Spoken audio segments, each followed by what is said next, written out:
Hello, everyone. My name is Egita, and it's very nice to see you all here for TechHub Riga monthly meetup. So in today's agenda, we have presentations from two awesome Latvian startups, a couple of announcements, and also, as always, talent pitches and idea pitches. So without any further ado, I would like to welcome on the stage for the presentation a startup that was recently called in media Latvian Spotify for books, and they also have raised money recently. Eldars from Fabula.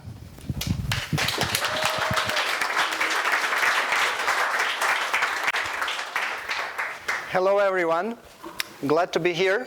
Not the first time I'm here. Maybe we can dim some light so it's better seen what we have on the slides.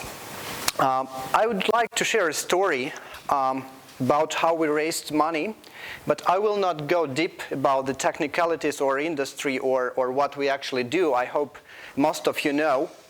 I would concentrate on how was the process itself, focusing on three different parts, like the good, the bad, and the crazy.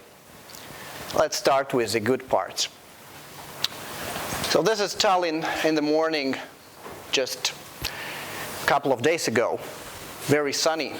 And when it's really sunny, it's nice, but it could be that after a couple of hours, the storm starts, and then it gets all pretty messy, and then it's not that good.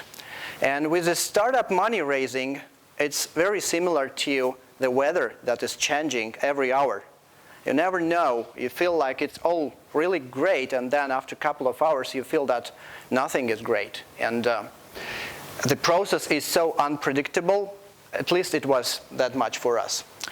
So we did it right that we started far ago. Like it's been 7 months already. We started in December. At that time, we still had some money. And it's better to start when you have more money. Of course, everybody says that, but nobody starts pretty early because you also try to achieve some KPIs, and usually the KPIs are always late. So, yeah, we start with the usual way. We got no from all Latvian investors, one by one. I think that it is really good because if you raise money in Latvia and only in Latvia, that decreases your chances to success significantly. So we were lucky not to get any Latvian investor, and that's why we moved out from the comfort zone, going abroad. So we had investors in the region. We did a list, 32 investors altogether from Scandinavia and some Western Europe. So from March, when March this year, there was an understanding that nothing is happening as it should. We got all the co-founders, including those who are pretty technical people, to do the money raising. They did not want to do it, but it proved that the coders are the best in raising money as well.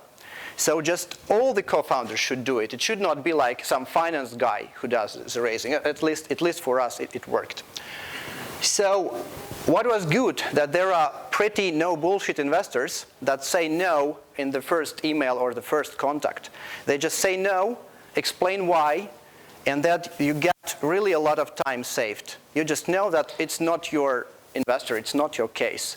Those who are slow to saying no, it's tricky.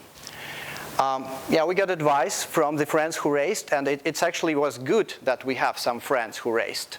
Like 3 years ago, it was more difficult because nobody raised yet. Now we have pretty a lot of such cases. What was really good are the business angels. So it really, the word angel, it does what it means. Angel, it means that you got money, you got it without this tiring due diligence done by lawyers. You got it because they trust you, and that's the magical way of getting money. It's fast, it's easy, and you got it on your bank account. So we got two business angels involved in the round, and thanks to them, it all happened successfully. It's good to have revenue, actually. So if you are having whatever revenue, then it's always some guarantee that you will have money in the bank to pay for the very basic stuff like going to this investor, traveling, paying for hotels, tickets, etc. And it's good for us that Helsinki is close, because our main goal was to raise in Finland, because we have some ties to Finland, and going to see your investors, it takes time and it takes money. So it's easier to raise from Helsinki, it was for us, than, for example, raising in Silicon Valley. Just probably you heard Igars from AirDoc saying how much resources it can be to raise from Silicon Valley. It's substantially more expensive. We got pretty much everybody involved. Current investors helped, all our co-founders helped, and when the round takes longer, we had several times like doing loans from co-founders to actually finance the activity. It's pretty much like common thing to do. Community and media, a lot of help from them, because in the very difficult times there was a lot of like belief in us as a company from Latvia, and we were just feeling that if we fail and if we just come here to share like lessons learned presentation, that's not cool. You need to raise whatever it takes. You need to prove that Latvian companies can actually get out of Latvia and be successful also abroad. And then friends. When it's like really bad, it's always good to have friends, to have entrepreneur friends, and you can ask them for help, but you better do it once, otherwise it's just, again, not cool. Let's get to the bad things. Yeah, that's, by the way, Tour de France. Just recently, some guys crashed, and when there's a crash, like, it has a lot of consequences.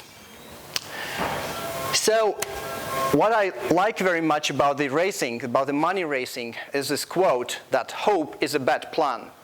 So if you have just one investor and you hope that he will invest, that's not a plan. 99% it will not happen like that. Just because we had them like 32 altogether in the list. And we spent a lot of time with one investor. It was like totally wrong. And yeah, and trying to seduce an investor. It maybe works with girls, but it doesn't work with investors. They are like too difficult to be seduced or some way proved that your startup is worth it. If there's no chemistry at the very first meeting, all the arguments just, I think they don't work. And like long process of getting some investor on board, it's bullshit. You better decide that this investor is just not for you. He doesn't like you. Maybe he doesn't like your team, maybe your product, maybe your industry, or all together.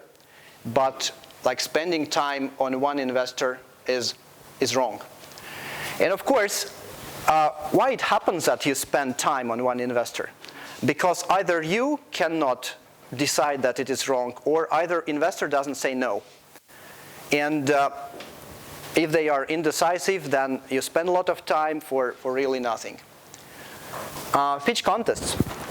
Okay, pitch contests are fine if you are like a couple of guys still doing your daily job and have some nice idea. But if you are later stage startup and it's your full-time job and you have salaries to pay, just avoid pitch contests, because it's not the level, it's not serious enough. And also investors do not treat those pitch contest people seriously. They treat them like 20, 30 euro expensive, not more. 20, 30,000 euro. So speaking to managers, if you got to fund manager, at least it was for us, and if you go this whole formal process of submitting the form and speaking to manager, that's bad. That means that the partners don't have time for you. And if the fund partners or managing partner doesn't have time for you, most probably it's a lost case already.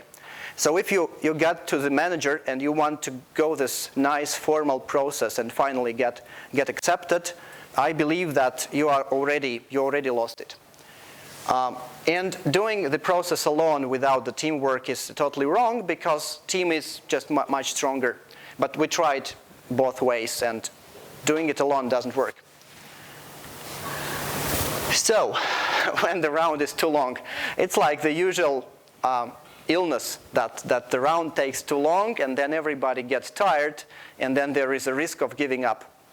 It is wrong, but I don't know the recipe how to do it like short. And I heard from many people that it usually takes longer. It usually takes around 6 months, even if you are cool, even if you are like successful and you have revenue, all this stuff. It takes long just because of the nature of funding.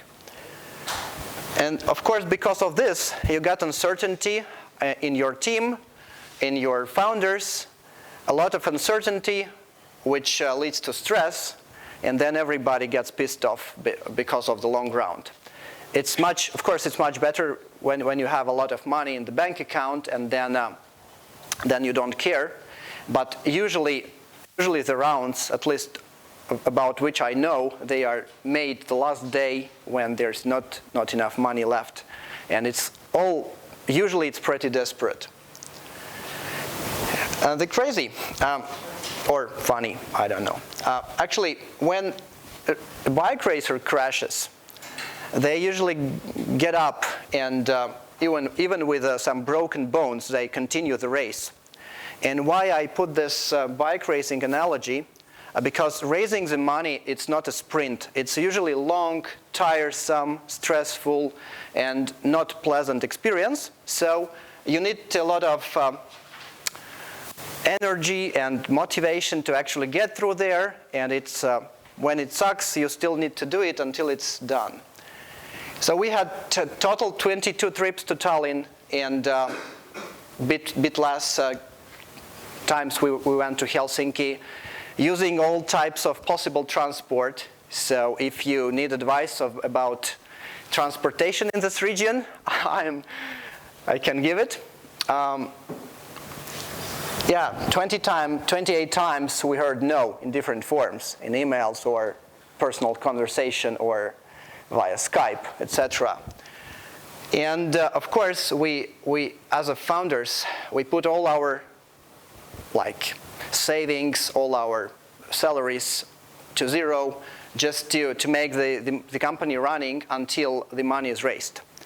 So it was like this for us. I hope it's not often the case, but living with zero income kind of sucks. And especially if you need to live a long time with zero income.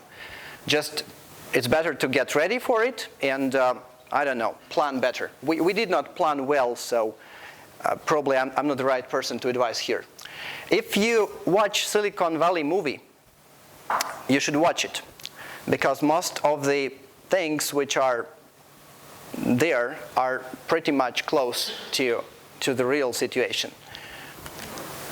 And yeah, because of a very, a lot of focus on your startup, on raising the money, on what you do, on talking to investors, it all becomes as an obsession. So you start to be really not that interesting person, because all that you talk about is your business and raising the investment, and you are all into the process. So you need something else, something besides that business, otherwise you are just going crazy day by day. So there should be a hobby to reboot and to think about something else when you are not at work. And yeah, that's a very good question. How far can you go before you give up? How far can you go? And if there's no money, if that's not going on, what's your plan? Are you ready to put everything on this single project, or just fail quickly and start another one? It depends. For Europe, it's not cool to fail, because there's no this US style that I failed several times and raised more money and then now I have this successful business, because in Europe they just don't give you a second chance. They don't give you the money for the second time. So you better do it right from the first time. And we had some period when we were actually selling some stuff from the company to get some cash, which was pretty funny. But anything, if that can help, if that can keep business afloat, I think anything works. And the dedication to make it all happen is also valued a lot from the investor side. And what I noticed that partially those long, tiresome rounds, they are in place not because of some coincidence, but because actually investors want to see you. How do you act under stress? How do you act in a time frame, not just this week or today, but how the business is going like now and then 1 month later and then 2 months later. And then just to be sure that it's not a fake, it's like real deal. So yeah, that was our experience. I wish that you have quicker, shorter, and fatter rounds that we have. And I also pretty much, I'm very happy when another company from Latvia gets round raised, especially when somebody races outside of Latvia, because every next startup gets it easier to raise. The more like rounds we have like this, the easier and the better it becomes for the newcomers. So that's it. Thank you.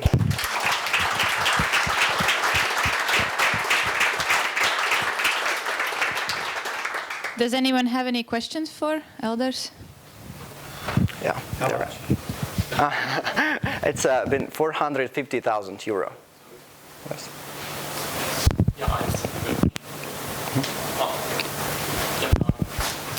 So you mentioned that getting the team on board in raising process was a key factor. Were there any like downside to taking the team off their primary duties and focus to some other tasks which are basically unknown to them and probably quite confusing maybe and frustrating? Yeah, so first of all, when I say team, it doesn't mean that these are like employers like coders. It means the founding team. But of course, founders can have like different strong sides. Like one founder is more technical, another is more business oriented. So if you make technical founder to raise money, of course, you get like slower in development. You just take out the resources from development, which is not good. But when you are raising and when it is critical for the company and existence of the company, nobody cares at that moment how fast the development goes. You just need to get this round closed, and that's it. This development, like a couple of months faster or later, doesn't like matter.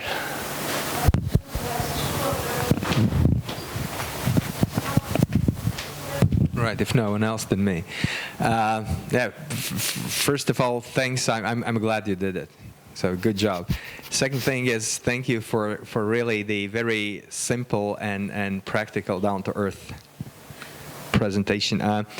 My question is, you mentioned that there was that did I get it right? That the not the co-founders, but also the first round investors bridged it, like lent you money. Yes. Right. So were there, just if you can tell that, was that just a bridge loan, or they were suppose like convertible notes which did convert at the end? So did they put up some more long-term money? We actually tried both, yes, and it was like short-term loans first, and then we used different kind of vehicles also to get long-term money. So effectively, out of those 450, you raised something from the existing investors? No.